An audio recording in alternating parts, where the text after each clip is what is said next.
جہاں تک نہ پہنچی ہو آوازیں وہاں جا کے قرآن سنائیں گے ہم۔ اعوذ باللہ من الشیطان الرجیم، بسم اللہ الرحمن الرحیم۔ معزز ناظرین، پروگرام حکایات صدق و وفا کے ساتھ MTA جرمن اسٹوڈیوز سے آپ کی خدمت میں حاضر ہیں۔ ناظرین محترم، قبل اس کے کہ ہم پروگرام میں گفتگو کے سلسلے کو آگے بڑھائیں، ہمارے ساتھ جو مہمان موجود ہیں مکرم مولانا ڈاکٹر عبدالغفار صاحب، مربی سلسلہ عالیہ احمدیہ، ان کے ساتھ جو گزشتہ پروگرام میں ہماری گفتگو ہوئی اس کی چند جھلکیاں آپ کی خدمت میں پیش کرتے ہیں اور پھر گفتگو کو آگے بڑھاتے ہیں۔ آئیے دیکھتے ہیں اس کا۔ لیکن میں یہ ساتھ ساتھ بتاتا چلوں کہ میں پیدائشی احمدی نہیں ہوں، بلکہ میں نے بعد میں بیعت کی۔ حضرت میاں بشیر احمد صاحب کے ساتھ ہماری مجالس بھی ہوتی تھی، بیٹھتے بھی تھے، اور وہ طالب علم کو اکٹھا کر کے بعض باتیں بتاتے بھی رہتے تھے۔ وہ یہ کہ ہمیں جو ماہانہ الاؤنس ملتا تھا وہ 25 روپے ملتا تھا۔ روپے، پاؤنڈ نہیں کہہ رہا، یورو بھی نہیں کہہ رہا۔ کیا اللہ، اگر میری ماں زندہ ہوتی تو مجھے بھوکا رکھتی۔ جی معزز ناظرین، اپنے معزز مہمان کے ساتھ گفتگو کے سلسلے کو آگے بڑھاتے ہیں۔ مولانا، ذکر ہو رہا تھا جامعہ کے دنوں کی یادوں کا۔ اب گھر سے دور ہیں، ماحول بدلتا ہے، تو اس میں مشکلات بھی ساتھ ساتھ ہیں، تو پھر کیسے خدا تعالیٰ کے فضل سے اس اجنبی ماحول میں بیمار بھی ہوتا ہے انسان، کیسے خدا تعالیٰ کی تائید و نصرت جو ہے وہ شامل حال رہی؟ بسم اللہ الرحمن الرحیم۔ بٹ صاحب، جیسے میں نے عرض کیا ہے کہ انسان کی زندگی کے ساتھ ساتھ اس کے حالات کے مطابق رنگینی بھی اور سنگینی بھی ساتھ ساتھ چلتی ہے۔ تو انسان کی نظر جو ہے وہ صرف سنگینی کی طرف نہ رہے، بلکہ اس کے فضلوں کی طرف جب اٹھتی ہے تو انسان حیران ہو جاتا ہے۔ کس طرح تیرا کروں اے ظلم نن شکر و سپاس، وہ زبان لاؤں کہاں سے جس سے ہو یہ کاروبار۔ یا فرمایا جیسے وہ خدمت کیا ہے جس سے تجھ کو پاؤں، محبت ہے کہ جس سے کھینچا جاؤں، خدائی ہے خودی جس سے جلاؤں۔ اور اسی طرح حضور کے ارشادات جو ہیں کتنے پیارے انداز میں حضور نے فرمایا۔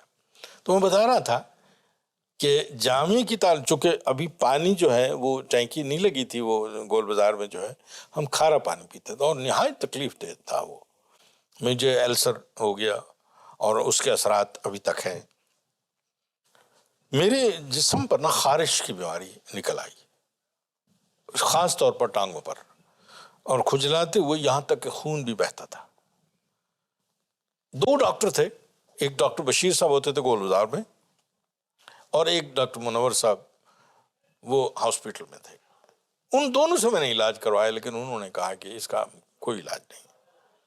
انہوں نے لکھ کے امیر صاحب کو بھجوا دیا، ہمارے پرنسپل تھے امیر داؤد احمد صاحب، کہ ان کو فارغ کر دیا جائے تاکہ دوسرے بچوں پر اثر نہ ہو۔ انہوں نے مجھے بلایا، کہنے لگے ڈاکٹری رپورٹ یہ ہے، دین کی خدمت اور انداز میں آپ اپنے وطن واپس چلے جائیں بہاولپور، اور ممکن ہے کہ آب و ہوا بدلنے سے، پانی بدلنے سے آپ ٹھیک ہو جائیں۔ تو ان کی آنکھوں میں بھی آنسو آ گئے اور میرے بھی، گلے سے لگایا انہوں نے۔ تو ان دنوں میرے بڑے بھائی جو میں نے بتایا کہ پہلے احمدی تھے ہمارے خاندان میں، وہ نہایت ہی دعا گو اور صاحب کشوف و رویا تھے۔ اس حد تک ایک الگ داستان ہے ان کی زندگی ساری جو ہے۔ وہاں اس زمانے میں کوئی ٹیلی فون نہیں ہوتا تھا، کوئی وہ ذریعہ نہیں تھے جیسے آج کل ٹیلی فون ہے یا وہ۔ خیر بہرحال میں بذریعہ ٹرین وہاں کہروڑ پکا ایک جگہ ہے، وہاں گیا۔ وہ ریلوے میں ملازم تھے۔ جب میں نے دروازہ کھٹکھٹایا، پہنچا تو انہوں نے حسین میں بیٹھے تھے، شام کا وقت تھا، تو اونچی آواز سے کہا کون؟ تو میں نے کہا کہ غفار۔ تو خود ہی کہتے ہیں، ابھی دروازہ نہیں کھولا، کہنے لگے کہ غفار بیمار ہو کے آ گئے ہو۔ میں بڑا حیران ہوا کہ ان کو کیسے پتہ لگا ہے۔ جب دروازہ انہوں نے کھولا، میں دکھی تھا، کیونکہ ایک تو دکھ جسمانی، دوسرا ہی کہ جامعہ سے فارغ کیا گیا، جامعہ سے فراغت، اور 3rd ایئر میں پھر سالسا میں۔ تو میں نے رونا شروع کر دیا.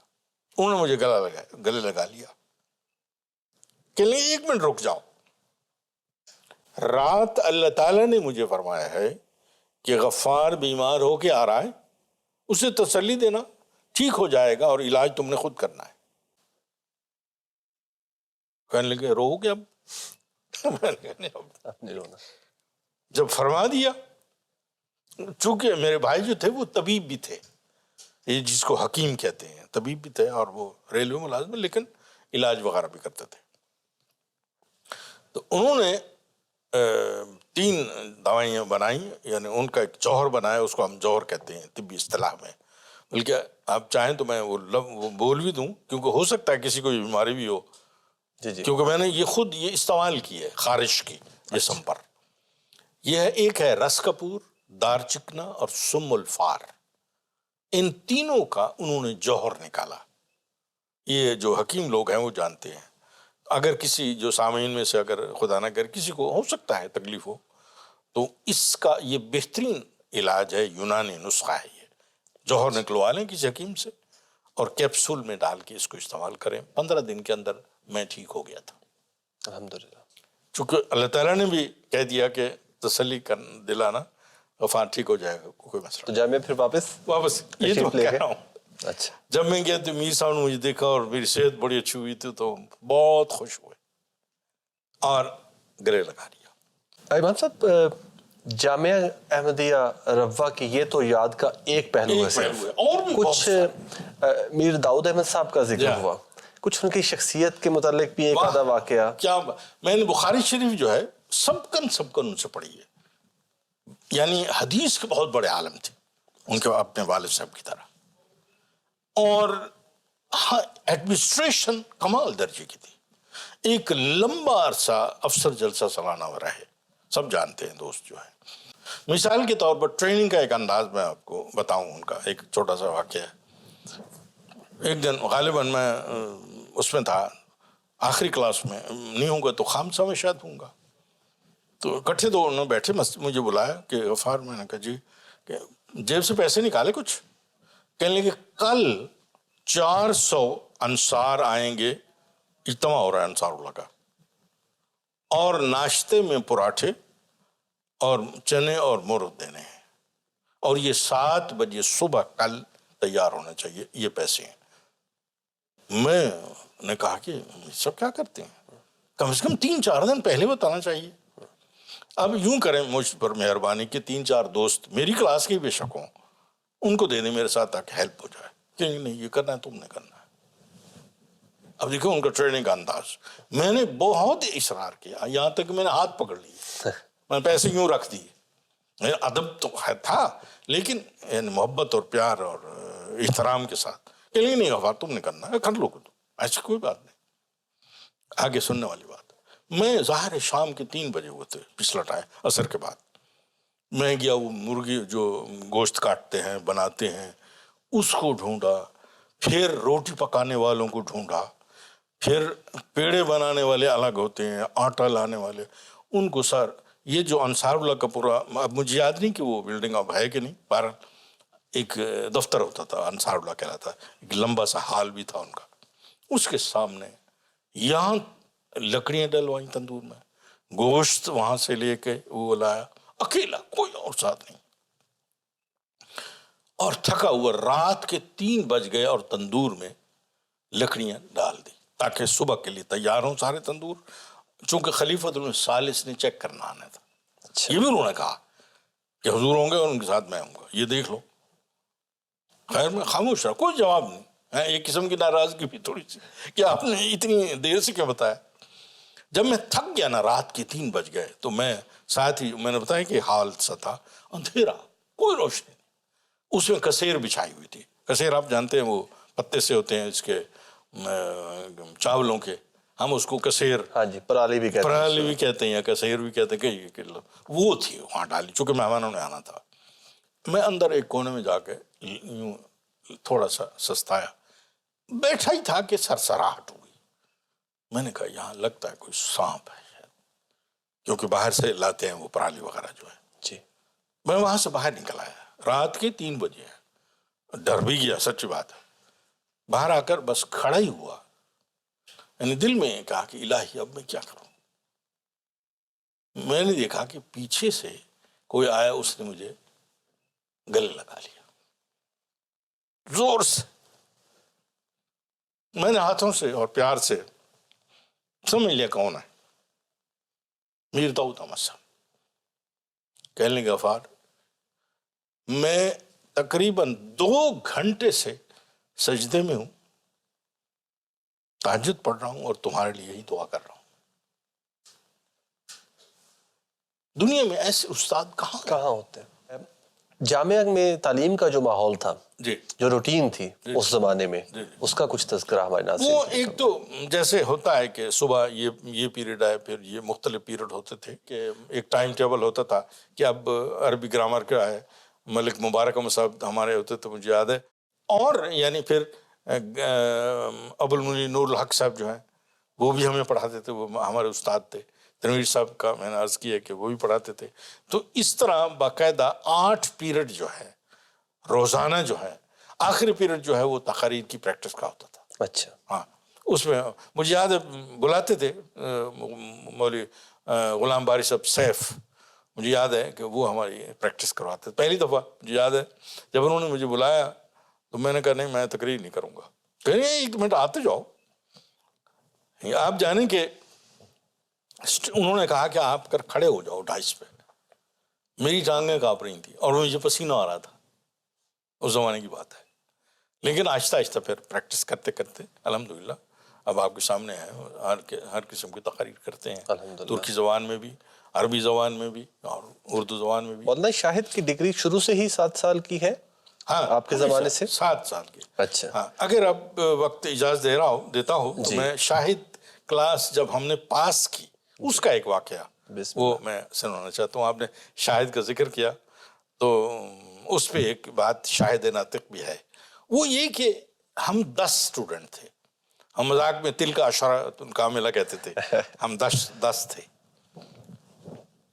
جب ہم نے شاہد کر لیا تو میر صاحب نے ہم 10 کو بلایا اپنے کمرے میں، اور وہاں ایک سلیم ہوتے تھے نام کے مددگار کارکن، انہوں نے مٹھائیاں وغیرہ کچھ رکھیں، کچھ انتظام کیا. یعنی اب خدا حافظ ہونا ہے. عجیب منظر تھا اس وقت، کیونکہ میر صاحب نے ہم پر 7 سال لگائے تھے. ابھی انہوں نے کوئی بات کی نہیں تو ہمارے ایک دوست تھے، وہ کہنے لگے میر صاحب میں نے ایک خواب بیان کرنا ہے. اب ہم سب نے دیکھا کہ یہ کوئی موقع ہے والا خواب بیان کرنے کا. تو میر صاحب کہنے ہاں خواب کرو. کہ لیے میں نے رات خواب میں دیکھا ہے کہ 10 گائیاں ذبح کی گئی. ہم 10 ہیں نا، 10 گائیاں ذبح کی گئی ہیں، لیکن ایک گائے کے گوشت سے بدبو آ رہی ہے، 9 کی گوشت بالکل ٹھیک ہے. بس یہ کہنا تھا اور میر صاحب نے دونوں آنکھیں چشمے کی طرح بہنے لگ گئے.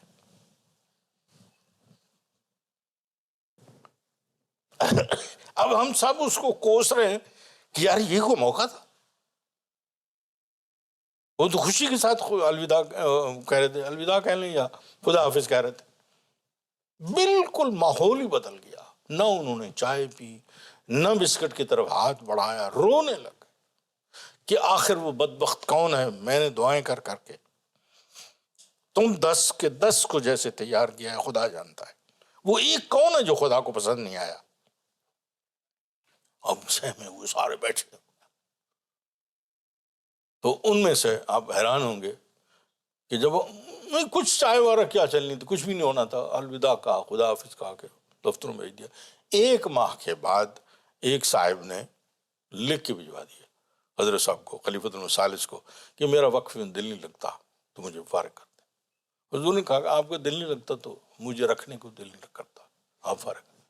9 باقی آج میدان عمل میں اتنے سال کو ہو گیا، نصف صدی سے زیادہ عرصہ گزر گیا، ہم 9 کے 9 کام الحمدللہ کام کر رہے ہیں. یہ مجھے یاد ہے اللہ تعالیٰ کا فضل، اور کیسے اس کے جو اس کی بشارتیں بھی اور اس کی خبریں بھی رویا صادقہ کی صورت میں ساتھ ساتھ چلتی ہیں. الحمدللہ یہ سب مسیح پاک اور خلفاء کی برکت ہے، خلفاء کے دعائیں ہیں اور فیض ہے جو ہم تک پہنچتا ہے. جامعہ کا وقت جو ہے اس سے پھر آپ فارغ ہوتے ہیں. پھر اگر آپ چاہیں تو شادی ہوتی ہے میری اس طرف آ جاتے ہیں. تھوڑا سا اگر آپ چاہیں جی ہم ضرور چاہیں گے کہ آپ اپنی شادی کا بھی تذکرہ فرمائیں. کیونکہ یوں ہی وہ یعنی 69 کی بات ہے، یہ میں نے شاہد کیا 69 میں. ہمارے حیدر علی ظفر صاحب جو ہیں وہ ایک سال چونکہ اکٹھے ہی ہیں ہم جہاں، تو وہاں بھی اکٹھے ہی تھے. تو ایک سال بعد یعنی انہوں نے 70 میں کیا شاید، میں نے ایک سال پہلے کیا 69 میں. عطا المجیب راشد صاحب اور میں ہم سب کلاس فیلو ہی تھے. بہرحال یہ عطا المجیب راشد صاحب اور اللہ بخش صادق صاحب وہ ہیں. اب آتے ہیں جب 1900 ایک سال بعد، یعنی ایک سال بعد بھی نہیں بلکہ انہی دنوں میں میرے بڑے بھائی جو میں نے بتایا کہ صاحب کشف رویا، وہ لودھرا میں تھے اور وہاں ان کا مطب تھا، طب کی دکان تھی.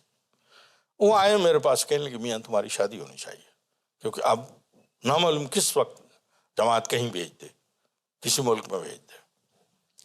میں نے کہا ہاں بالکل ٹھیک ہے آپ کہیں وہی بات کہنے لگے اچھا دعا کر کے بات کرتے ہیں. دوسرے دن آئے کہنے لگے رات دعا کی یا سویا تو رات اللہ تعالیٰ نے بتا دیا کہ غفار کی شادی سرگودا جائیں وہاں ہوگی. تو میں نے مذاق میں کہا کہ ایڈریس ہی پوچھ لیتے آپ. کیا معلوم اب سرگودا ایک شہر ہے. کہنے لگے اچھا پھر دعا کرتے ہیں. اچھا پھر دعا کی کہتے ہیں، پھر اللہ تعالیٰ نے بتایا سرگودا جاؤ اور غفار کی شادی وہاں ہوگی. تیسری دفعہ کہتے ہیں میں نے دعا کی تو میں نے پھر دلہن کو دیکھا بھی صحیح. اللہ تعالیٰ نے کہا یہ ہے اس سے کرتے ہیں. اس دوران میرے جو وقف زندگی بھائی تھے یعنی معلم وقف جدید، وہ ٹرانسفر ہو کر علی پور سے یہاں آئے، سرگودا آئے. تو میں سمجھ گیا کہ ہاں اچھا یہ سلسلہ اب چلا ہے. لیکن بڑے بھائی کی بات اور میری صرف ہم دونوں کے درمیان تھی، بھائی واحد بخش صاحب کی جو ہمارے خاندان کے پہلے آمدی ہیں. تو بہرحال بھائی محمد عقیل صاحب آئے، انہوں نے کہا کہ میں ایک لڑکی ہے میری شاگرد، میں قرآن پڑھاتا ہوں سرگودا ادھر گاؤں میں 98 شمالی سرگودا میں، تو اگر تم پسند کرو تو وہاں رشتہ کر لیں. میں نے کہا بالکل کر لیں. کہ نہیں کیا بات ہے، تم نے پوچھا نہیں کہ وہ کیسی ہے کیا ہے. میں نے کہا ٹھیک ہے کر لیں، کیونکہ میرے دل میں تو وہ تھا کہ اللہ تعالیٰ نے بتا دیا بھائی واحد بخش صاحب کو کہ وہاں ہوگا. تو اس طرح جو ہے اللہ تعالیٰ کے کہنے پر اس کے ارشاد پر پھر شادی ہوئی. بلکہ ابھی جب دلہن بن کے وہ آئیں تو ان کا نام شاہینہ ہے، ان کے والد صاحب جو ہے رانا عبدالغفور صاحب مرحوم ہیں، فوت ہو گئے. آپ وہاں سے تو بھائی صاحب مجھے کہنے لگے بھائی میں دیکھ تو لوں پہلے، یہ خدا نے جو مجھے بتائی تھی وہی ہے. تو وہ اندر گئے اور دیکھا کہ ہاں کہنے لگے الحمدللہ مبارک ہو کہ یہ وہی لڑکی ہے جس کو خدا تعالیٰ نے مجھے دکھایا تھا. اس طرح ہماری شادی ہوئی. بہت بہت شکریہ مولانا. آج کے پروگرام کا وقت یہاں ختم ہوتا ہے. ہم انشاءاللہ تعالیٰ آنے والے پروگرامز میں آپ کے جو سفر ہے ترکی کا جو آپ نے اختیار فرمایا اور کیوں کر اس کے سامان ہوئے اس کا ذکر کریں گے. اور ناظرین محترم، یہاں جرمن اسٹوڈیوز سے اس پروگرام کا وقت یہاں ختم ہوتا ہے اور ہم آپ سے اجازت چاہتے ہیں. انشاءاللہ تعالیٰ مولانا کے ساتھ گفتگو کا سلسلہ جاری رہے گا اور اگلے پروگرام میں ہم آپ کی خدمت میں دوبارہ حاضر ہوں گے. جب تک کے لیے اجازت دیجیے. السلام علیکم ورحمۃ اللہ وبرکاتہ. جہاں تک نہ پہنچی ہو آواز وہاں جا کے قرآن سن